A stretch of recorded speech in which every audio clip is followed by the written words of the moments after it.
Hey everybody, my name is Jonathan Grace, and I have a song called Love that I'll be releasing on the 10th of February. It'll be available on Spotify, Apple Music, YouTube Music, any platform that you can think about, and it'll be available to all, so you pick your favorite platform. Ooh, according to a poet, I'ma write a poem to you and tell you love is patient, love is fresher than a new year. Seen in action, but never measured by a ruler. Tell me how it's taking light like a feather. More feathers mean you're flying under the weather. I talked to a homie, he said love is whatever, cause he too scared to show what love's. Disclaimer, this podcast is all about real conversations. Raw, authentic, and unscripted. The views, thoughts, and opinions expressed in Raw Conversations are solely those of the host and the guests. If you're struggling, please reach out to someone qualified. And remember, take what helps, leave what doesn't. Welcome to the circle. Let's keep it raw, real, and respectful. Welcome to Raw Conversations with me, Herald, Kavuala. Today I'm joined by someone I've known for quite a while, Mr. Jonathan Grace. We're going to get to know him a bit more today and what he does and so on and so forth. So let's start off with, tell us a bit more about yourself, man. So, as was said, my name is Jonathan Grace. I am, a bit about myself. My name is Jonathan Grace.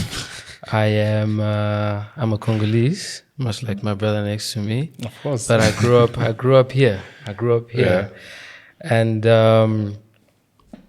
it was very interesting because especially when I would go to like functions and events, you always meet that one auntie or one uncle who's like who greet you in French, and by that time I know very little French. Okay. So it would be like there's this persecution upon myself, But yeah, they used to call me what you call a coconut. Interesting. Okay. Yeah, which is like you brown on the outside, and on the inside you're like white. Yeah. So yeah, no, my name is Jonathan Grace. I'm Congolese, and currently I'm 22 years old doing this music thing. I've been doing it for a while now, so it's been quite an interesting journey, and very enjoyable. So I hope we get to explore that. Yeah, I'm glad you brought up the whole music thing. So basically, my brother's on it plugged me to him. He sent me one of the song that I actually played in the intro to promote his little thing. So basically, Jonathan is dropping a single, and I'm helping promote it for him, right? And at the same time, we all get to know who he is. Who knows, man? He might be the next big star in music. Who knows? That's what we're all pushing for. That's what we're all pushing for. Whatever we start, we hope to be great at it. Yeah. So yeah, today we're just gonna speak on him, speak on his music. Like I said, my brother actually connected him to him, and I heard his music, and I actually liked his music, and I said, you know what, he's worth being on the show as well. And like you said, the 23-year-old man, so he's still coming up in as a man. And today we can get to explore a bit more regarding that and who he is. So when you start off with the most basic of questions, why music? Why did you get into it? At first, I really didn't want to explore music like at all. It was mainly a thing that my father was doing. So my father is a pastor, and he's also a musician. So especially when I was a child, I would get compared to him a lot to say, no, when you grow up, you're gonna do the same thing as your dad, be a pastor, follow in his footsteps. Now at the time, just being young, it felt like a lot of pressure because I was like, okay, but my dad is seen by so many people, and he's a huge inspiration to so many people, and the impact he's done in their lives. So it felt like a lot of pressure. So at the time, I really didn't want anything to do with music. So from like primary school till like grade 7, I really just didn't touch music. Okay. I was mainly into drawing. And that was really what I did. I used to make comic books and stuff like that. Yeah. So we enter high school now, and suddenly, out of nowhere, I download this other music making app on my phone. And it wasn't really something that you can say it's extravagant, like you couldn't really do much. You could just load up the beats that were there and use the sounds that were there. Okay. It's like it's like just taking a bunch of loops and samples and putting them together. So it's nothing really you can say. So you're not creating from scratch. No, not creating from scratch. Okay. And I started off with that. At the Start time, off as a beat making or actual song production? You start off with just beat making. just beat making. Okay. Yeah. So at the time, it was just like, it was for fun. I was just like, okay, let me see what I can do here. And I would do those things, and by the time I'm not even using my headphones, I'm just going straight off the phone speaker. Okay. And people in my class would hear it, and they'll be like, "Wow, this is so cool. How did you do that?"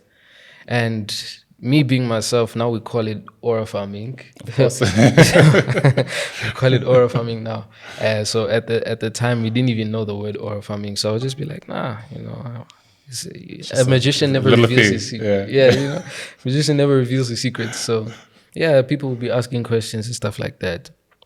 And even one guy came up to me and he's like, "Yo, I need you to make me a beat. I would like to record on this." And I was nervous. I didn't know what to do. So I eventually just ended up turning him down because You're nervous. I was nervous, and this is not professional beat making. Oh, okay. And I didn't know, I didn't know what to do. So at you the were time. scared you were gonna get embarrassed, or you were just I just Not- panicked. okay. In the moment of like when somebody recognizes that, yeah, and then now you have to deliver now. yeah, Now and you're it's like, your oh, first okay. time. Yeah. So yeah, and then from there, I think it was in the same year actually. My cousin, not my cousin, my uncle. His name is also Jonathan. He came to visit us, like out of the blue. At that time, I didn't even know that I have an uncle named Jonathan. So he just came by and he introduced me to FL Studio. And I think the reason why was because either I told him I was making beats or like I was just showing him something. And he introduced me to FL Studio. Now, he just gave it to me. He just gave it to me, put it on my laptop. At that time, I was using just a small HP Windows 7. Yeah. So he just gave it to me, installed it and everything, and he showed me how to make a beat from scratch. Load your samples and stuff like that. And I have to tell you, that was one of the most fulfilling beginnings of something fruitful in my life. So, well, the beat obviously was not that good. Oh, you're just starting. I was just starting, but it was exciting. Yeah. And even then, I still had this thing in my mind that, no, I'm not going to be a musician or an artist or anything of any sort. I'm just doing this for fun. I'm doing this for myself. And this is because you're trying to stay away from your dad's path, or Yeah. you're just trying to be your own man in a way. I just at wanted that to time. do my own thing. Yeah. Hence, before music, I wanted to do animation, 3D animation. Yeah.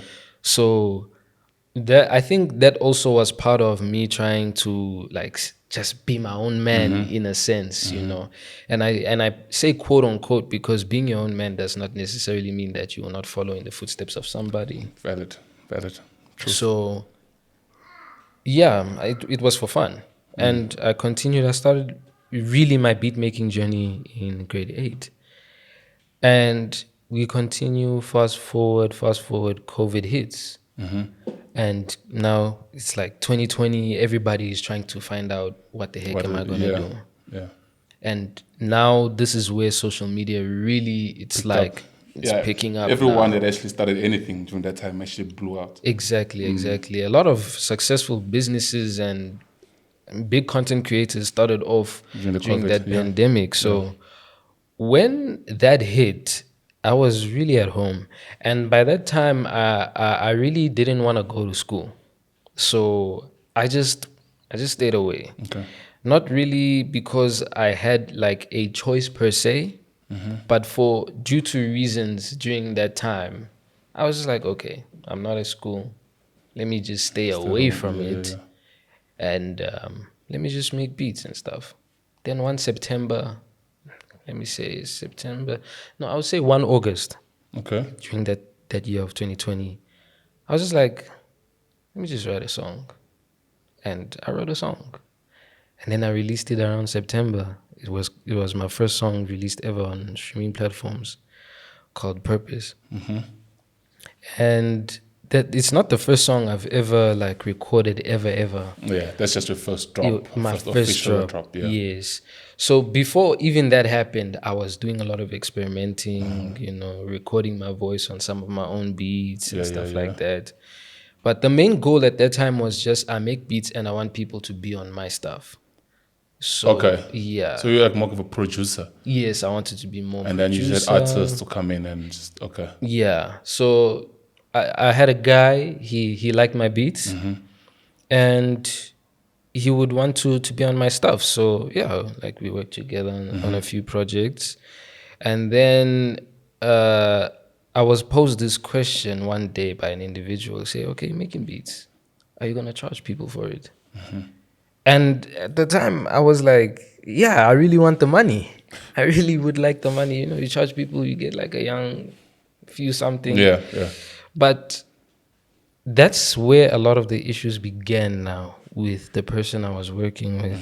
It was in terms of, okay, now I would like a fee. Okay. I'm gonna the business charge side you of it now. The business side of That's it when now. it became an issue. Yeah. Okay. So it now just became a little bit of an issue. Now we're gonna help each other up. As soon as we blow up, we're gonna be together and stuff like that. But I was a big thinker at the time, so I thought to myself, I said, okay, you say we're gonna be together during the whole time, but do you know black people? Yeah. Do you know black people? Because you can say now I'm gonna be with you until, Yeah, that's just, and then no, yeah. So no, I didn't. I honestly I didn't agree with the notion that no. Let us do it just do it for me for free and stuff. I see. Yeah, but we were both young, obviously at the time, so yeah. there was really like no harm, no foul type of thing. So we left it there. Then I started recording on my own stuff because I noticed that though I did make beats, I don't think that I don't know whether it was marketing or I wouldn't call it marketing. Just post something on Instagram, but. I don't think people really at the time were that interested, especially at that time, because it was around grade 8, grade 9, especially, when now people were like, okay, let me. What year is this? When you say grade 8, this is 2016, 2017. Okay. So they were really coming, asking, let me hop on and stuff, and then I posed the fee, and it became an issue. So then I like I said, I started writing on my own stuff. Yeah. And at the time, it was really just for fun. I was just like, nah, let me write, do something. And my siblings make fun of me for this whenever they get the chance about my first song that I ever wrote. And it's so embarrassing. Did you drop that one? No, you didn't drop. No. Okay. No. This one I didn't drop because it was just like experimentation. Yeah. But I wrote about chips and dip. It was just like, What's that? it was just about chips and dip. And when they found it, it was bad. It was bad for a while. So I kind of took it like a challenge to write more and see, okay, hold on. And at this time, I'm listening to a lot of J. Cole. Like, okay, can I write like J. Cole? Before we even get there, before we actually get to the part of how you started writing, let's just talk about your style of beat, because from what I've heard, it's not just your typical hip hop. You rap, right? Yes. For those that don't know, he's a rapper. So it's not your typical rap beat that you typically find. It's more of like you somehow infused jazz and blues and contemporary music. Why did you choose to go that road instead of just going for your typical rap beat and stuff? Excuse me. At the time, do you play keys? Yes, I play keys. Does that inspire your beat making? Or? Yes, a lot of it does inspire. So when I started, I wanted to just make trap. And at that time, Metro Boomin was the thing. So I listened to a lot of Metro Boomin type beats and, all those songs and stuff like that. And I really wanted to make those beats where the 808 is booming and the hi-hats is just there. And then I noticed that because I knew at the time that I knew at that time especially I wanted my father's approval about what I was making. Yeah. I mean, So plus he's a musician himself. plus so- he's a musician himself. So I would really ask him, what do you think? How does this sound to you? And do you like the beat? And of course he will be like, no, it's good, it's good, but even in any case, it was not really his style of genre, music, yeah. style of music. So it came to a point now whereby I really wanted to change the style of music I was doing. So I really transitioned from trap and I tried to do some EDM. Okay. And even that, I was doing it, it was cool, I was enjoying it. So this is just you trying to find where you This is just me fit trying in. to find, Then one day I asked my dad, I said, what do you think? I made like a young track. And at that time I was using a lot of, I would try to sample songs from big artists like Jaden Smith and J. Cole. So I would try to do that. And I asked him, what do you think? He said, it's good, but you can be better. And that really, it impacted me a lot. So, but the thing is, after that day, Better in what? In beat making or better in just overall production? in beat making. Okay. Yes. So after he said that, I think I stopped making beats for like a good 5 months until I hopped on again. Now this time I'm seeing that, okay, the way I'm playing, I'm interested in piano. Let me explore it a bit. That time it's on and off, but I noticed that my dad was saying he really likes seventh chords. And he wanted me to break off like seventh chords because I was using it all the time. Like, That became your signature. it became my signature thing. You go from D major 7, C major 7. I'm just using any chord that has a triad, I'm putting a 7 on top of it. So he taught me a little bit about piano. Then I started to teach myself. I went on YouTube. I would ask my dad here and there for some advice. Tips and stuff, yeah. Yeah. And at that time, it's just basic piano, just basics. Then it became jazz piano. Now, from jazz piano, I start incorporating it into my beats. And I wish I had some here because you would really hear that. No, there's I mean, seven the chords. song itself that you're promoting right now is pretty. You can tell from it. The intro alone does tell the difference in the beat, yeah. So from there, it just became about jazz.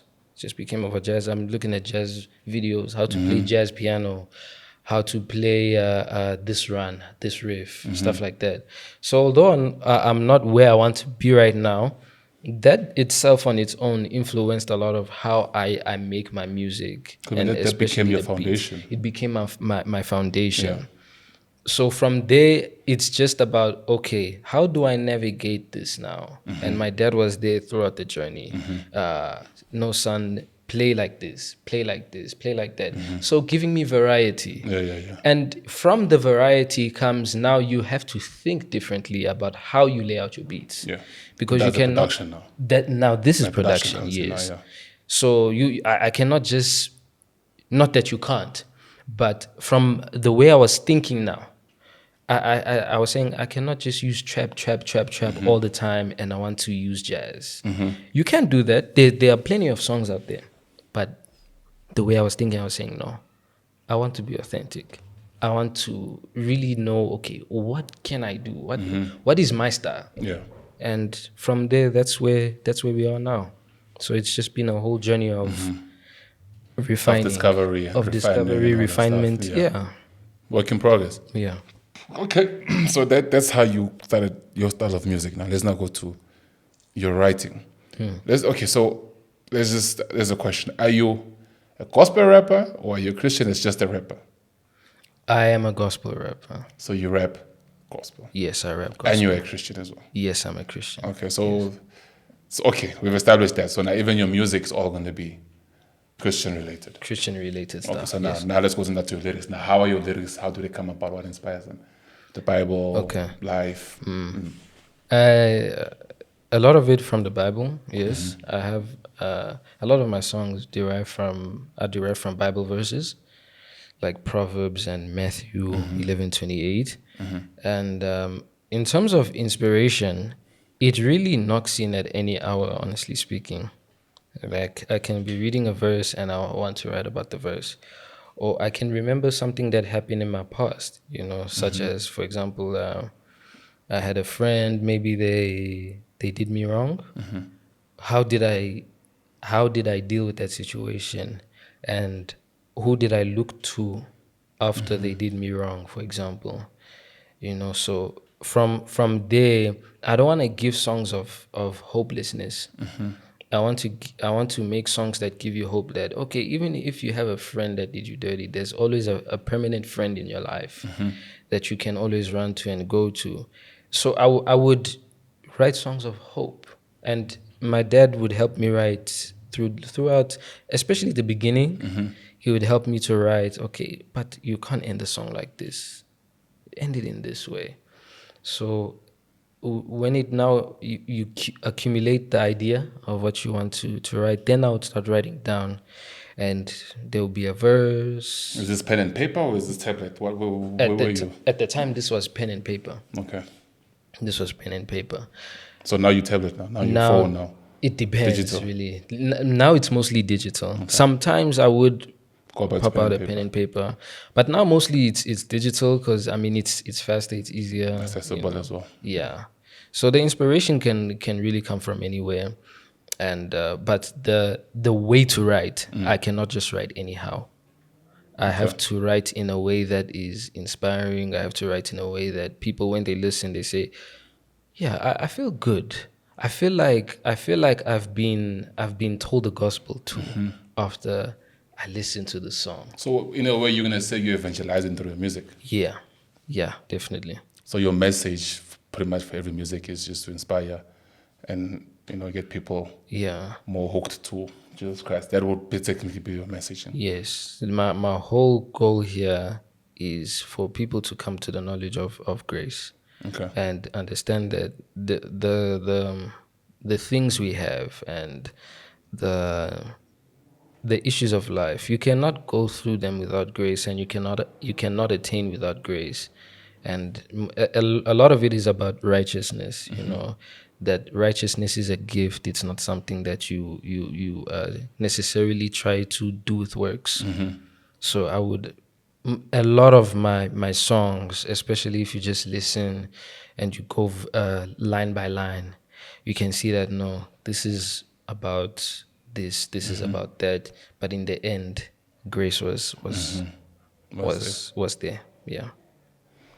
Okay, so now let's now go to your style of videos. I find them interesting. Like I said, my brother's the one that should plug me to you. I should go through your Instagram page, and I saw some videos you put. They're very, very interesting in terms of they're not your typical. Obviously, now these are not like full-on production music videos. I'm assuming these are being shot on your phone right now, right? Yeah. But still, you can tell that it's not your typical thing based on how you edit it and how you shoot your videos, especially with your sister when your sister does. I saw the one I saw of her, and then you could tell that the camera. I want to say it's Kendrick style, but at the same time, Yeah. it's like you have your own touch to it. So now I just want to know how do you decide on how you shoot your music videos, or how do you shoot your clips? Because I mean, it's not music videos, but how do you shoot your Instagram videos? My Instagram videos. Basically, I'm always trying to look for something interesting. Is someone inspiring you in terms of your music videos, how you look, or is this? There's a lot. I won't even lie to you. Okay. This is just basically years of watching people, because I was very interested in production. And I remember there was a time I wanted to hit you up about a camera, and I was like, "Dad, can you please talk to Uncle Herald to get me like a camera?" Yeah. But he eventually, it was just like, I just like, oh, let me leave it alone. Okay. Let me just leave it alone. But yeah, I really wanted a camera. I wanted to check out, okay, what is a camera really capable of doing? So I would watch a lot of videos from different content creators and stuff like that, which by name I cannot remember, but I did watch a lot of people. So watching those videos really showed me, okay, taking a video is not about just point and shoot. Yeah. It's about, okay, number one, time. What time of the day are you going to shoot? Yeah. how are you gonna lay out that shot? Is the subject gonna be on the left side of the camera, the right, or the center? So I would watch a lot of videos on understanding composition and exposure and your shutter speed, stuff like that. And I don't even have a camera, but I'm taking notes But mentally. you have the knowledge of that, yeah. Yeah. So from all that, and that time I watched a lot of movies, and I'm a big action. I love action movies. Okay. So I will watch a lot of, especially like Marvel. I watch a lot of Marvel movies, Man of Steel, and I would watch some action like what's it, Skyscraper. Yeah. A lot of action. What's it, Red. So I would watch a lot of really action movies. And from watching those, I feel like just during that time, I accumulated a lot of information. And now when it comes to shooting a video, I just want to look for how can I shoot this video with the song to grab somebody's attention, but in a creative, artistic way, because I don't want to just make a video, you don't even color grade it, it just looks bland. So I had a lot of learning to do, like I said, the color grading and stuff like that, because I really wanted my videos to look kind of cinematic. And how do you get your videos to look cinematic? But not just like it's dark. No. Yeah. Cinematic does not necessarily mean that the colors are dark. It can mean that it's colorful, but you can see that this The composition of it tells you. The composition of it tells you that no, this is proper. So now when it comes to shooting a video, I'm looking for what relates to the song. Do you shoot this yourself? No, actually my brother helps me. So I would, for example, see maybe... The younger brother, that is. Yeah, my younger brother. Okay. And I would see like maybe a place that looks interesting. And I'll say, oh, this song will look interesting in this place. Let me try that and let's see how it goes. So I would call my younger brother over and tell him, yo. So you direct him on how to shoot the thing. I would direct him on how to shoot and stuff. Over time, it just became natural to him. Yeah. So I would like to shoot at this spot. And I want it to be like this from down up, but I want it to be from the down, from up down. Yeah. And he can I say, adapted very quickly to that. And I would say he's a lot of the bread and butter to how the videos look is because of him, just being there and supporting and stuff like that. And then who edits them? I edit the videos. Yeah. It's something I've grown to love doing, the editing of the videos. Just sitting down and you see how the shot goes from point A to point B. It's very interesting. So yeah, I find a place. I would like to see, can I use this? There are videos I haven't even used simply because I thought that place was right. And then later I realized no. No. So I had to go back to the drawing board, find another place to shoot, and then shoot. So trial and error, but at the end of the day, you get results. Okay. Yeah. So that last question before we start closing up. You use your siblings quite a lot, your sister and your brother as well, because like I said, I went through Instagram, I see them there as well. Is that you now? How to put this? Like you brought it up at the beginning that you tried on the business of other people and it was not exactly working. So is it easier for you working with your siblings and is it more trustable in terms of you trusting them? Or is it just happened that at this point in time you just find it convenient for you to work with them? And are they also invested in music like you are? Are invested in the creative space like you are? Okay. In terms of when it comes to how I view it now, I would say that in the past mostly it was just okay, people are not really hopping on my beats, and a lot of it has to do with maybe because I'm not promoting to the right audience and stuff like that. So, and I wouldn't really message people that know I dropped a beat. I would just like post on YouTube and hope for the best. Okay. So yeah, then I just started rapping on my own stuff. Now when it comes to now my siblings now being in my stuff, that one was pretty much spontaneous. Okay. It was just like, okay, let me try something. And I remember the first time I think it's my brother. I asked him to hop onto a song, like just to say one word. And he did it and it was perfect. I was like, wow, okay. this is kind of cool. I believe the song is Answers. And is that out there? Yeah, it's out from my album How Sufficient. Do you have an album already? Yes, Dropped? I have two Okay. out right now. Where are these albums? They are on every platform: every single Apple platform. Music, Spotify. You pick your favorite.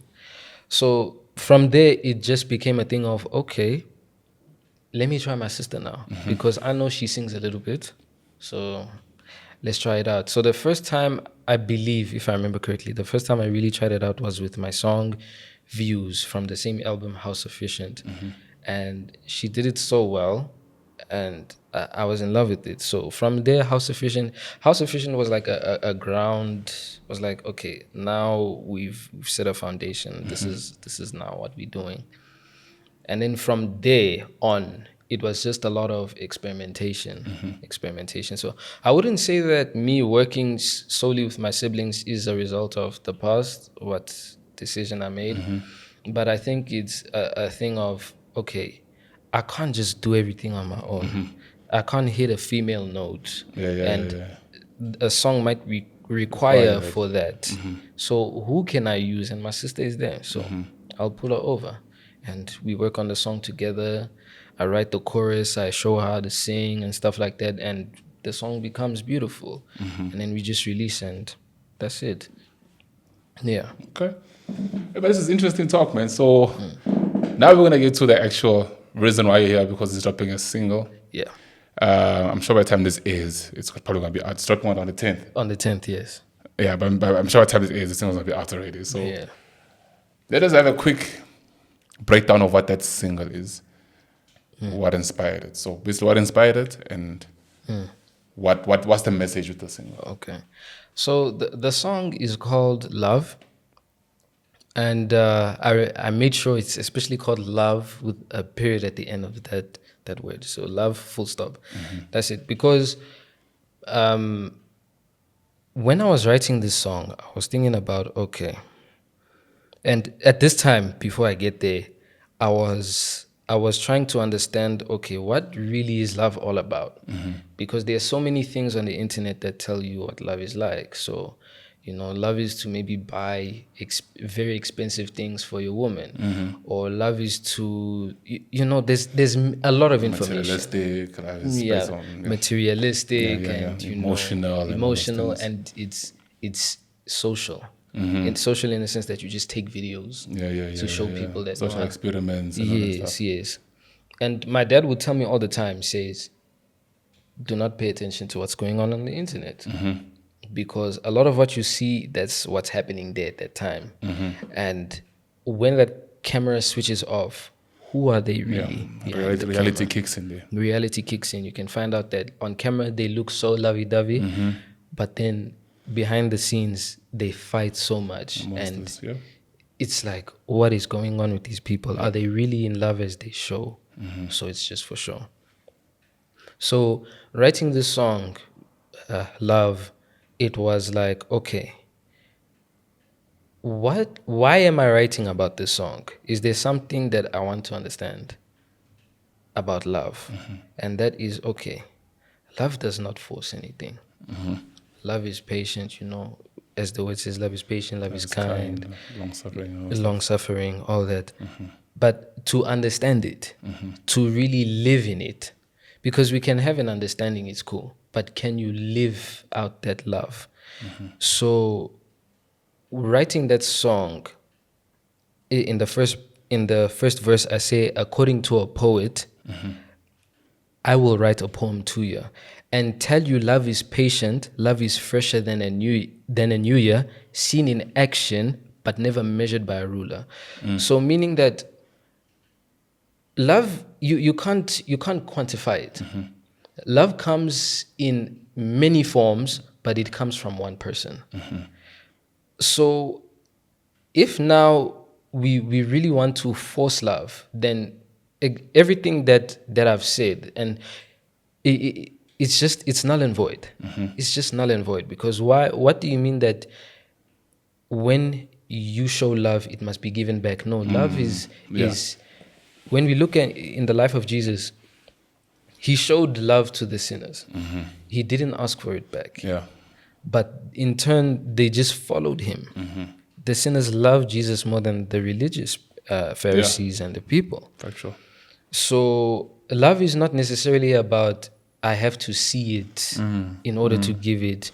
It's unconditional. It's conditional. It's unconditional. It's unconditional. Yeah. So you can't say, okay, yes, love reciprocates, yes. Yeah. But you It's cannot. not forceful. It's not forceful, yeah, exactly. So I cannot, for example, I give you a flower. I cannot say, now give me a flower back. No. I give you a flower. Your joy should make be enough for me, yeah. me happy. Yeah. So when I was writing the song, I was in that space. I was in that space that, okay, love is this, love is not this. Love is this, and love is not this. And coming to now, like the verse I showed you, many individuals want the visual that I'll kiss you type of visible love, meaning we want to see. We always want to see. Okay, is somebody showing me, with my eyes?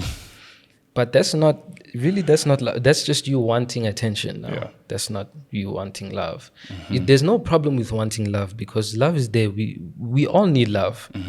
But do you want attention or do you want love?